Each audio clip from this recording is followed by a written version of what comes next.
It's nearly 1 month until Election Day. It'll be here before we know it. Two candidates running for California's 51st congressional district, representing parts of San Diego, the South Bay, and East County. Congresswoman Sara Jacobs is the incumbent, facing off against City of El Cajon Mayor Bill Wells. Mayor Wells joined us now in studio. Sir, good morning. Thanks for being here. Good morning. Okay, let's get right to it at this point. This is not your first time running for Congress, right? Why are you running again, and what's different this time around? You know, about 75% of the people in America and in the district say that the country is going in the wrong direction.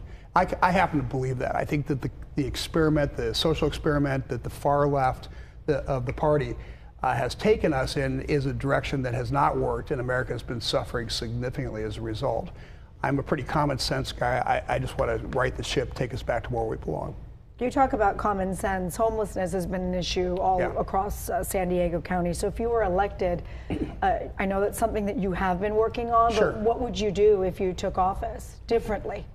Well, I think California has made it so that homelessness is very attractive. 175,000 homeless people in California, whereas other states like New York and Texas are at 25,000. We've got to change our laws. We've got to stop making it so attractive to be homeless. We've got to give our cities the ability to use the tools in their toolbox to get people off the street. And it really doesn't mean criminalizing homeless. It means getting people off the street against their ideas that they should stay on and use drugs, and help them get the help that they need. To do that, we have to have the political will to say it's not about housing, it's about drug and alcohol addiction, and we have to change the laws. And in Congress, I think you can make a change in that direction by cutting off the funding to California until it cleans up its act. Cutting off the funding to California in what way? And explain what that means to people, because they hear cutting off funding, they feel like, wait a minute, but we need the money to do our day-to-day business in the state. How would that work? And I can understand that. It's not cutting out, you know, the funding comes in various packages. But, you know, California has the right to basically commit suicide if it wants to in the homeless sphere. But the federal government doesn't have to participate. We don't have to send them health and human service money. We don't have to send them transportation money. I think it's perfectly reasonable for the federal government to say, hey, we want to help. We're going to do everything we can to help you. But if you're committed to letting people die on the side of the road and not taking care of the people that live in your state, we're not going to participate. Another big issue, and one of the top issues, is our border and securing our border. So how would you address that? Well, the first thing we have to do is stop this open border policy.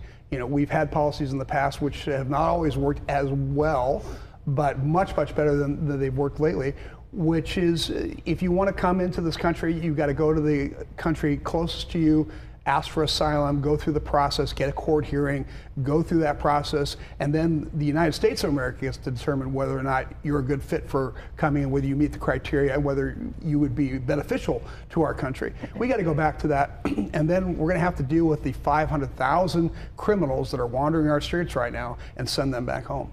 Let's talk about, I mean, we could spend hours talking about all these topics, but we're trying to hit as much as we can. Specifically local issues that affect folks in El Cajon, in San Diego, in the South Bay, where you would be representing them. What are those local issues specifically that you could address as a congressman? Well, we talked about the border, we talked about homelessness. That's a big deal. Law and order is a huge deal. California has basically made crime legal, and we've got to deal with that. We've got to make sure that prosecutors actually prosecute criminals and put them in jail. But I think the thing that is scaring most people right now is just the cost of everything. It's just out of control. And you know, sometimes I think people say, oh, that's just a natural occurrence, but I don't believe so. I think with the Inflation Reduction Act, I think with the Build Back Better plan and our ridiculous energy policies, we have forced this economy to the point where people now are paying 50% more for food, double for housing, and on and on. And I don't have to explain it because everybody feels it. There's not one of us that doesn't feel it.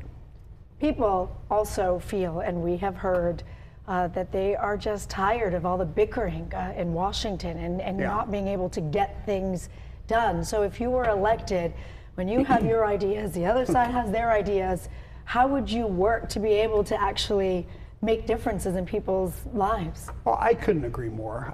You know, I think part of that is being not so dogmatic. We've got to be able to find common ground on issues. There have been issues On the right, it's been gun control. On the left, it's been abortion. There are these third rails, and they're just designed to separate people, put them in different camps and different silos. I think we got to get past that. People want compromise on this, and both sides have to be willing to say, okay, let's meet somewhere in the middle and start trying to get things done, because we don't have the luxury anymore to fight over these peripheral issues. We have to save the country, and we've got enemies everywhere that are trying to take advantage of our dysfunction, and so we need to get back to it. You're exactly right. All right, El Cajon Mayor Bill Wells running for the 51st congressional seat. Hey, thanks very much for having me. I appreciate it. Thank you for being here. Earlier this week, we did also speak with Congresswoman Sarah Jacobs. You can watch all of our election interviews on our website. Just go to fox5sandiego.com/election.